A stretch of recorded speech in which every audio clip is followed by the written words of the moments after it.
চলো বন্ধুরা, আজকে আমি আবার চলে এসেছি মশলা মুড়ি বানানোর জন্য। আজকে সারাদিন প্রচণ্ড মিষ্টি খেয়েছি, তাই আজকে ভাবলাম যে একটু ঝালমুড়ি বানিয়ে খাই। তাই চলে এলাম ঝালমুড়ি বানাতে। এখানে প্রথমেই নিয়ে নিয়েছি মুড়ি, তার সঙ্গে দিয়ে দেব শসা কুচি, আর দিয়ে দিচ্ছি পেঁয়াজ কুচি, আর দিয়ে দিচ্ছি টমেটো কুচি, আর তার সঙ্গে গাজরের কুচি, ঝুরি ভাজা, তারপর দিয়ে দিচ্ছি ঝাল চানাচুর। এরপরে দিয়ে দেব অল্প সরষের তেল।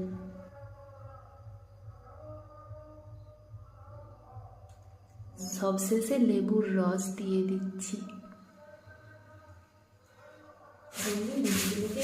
আর এটা যদি তোমাদের ভালো লেগে থাকে তাহলে অবশ্যই একটা লাইক করো, শেয়ার করো, আর আমার চ্যানেলটিকে সাবস্ক্রাইব করো।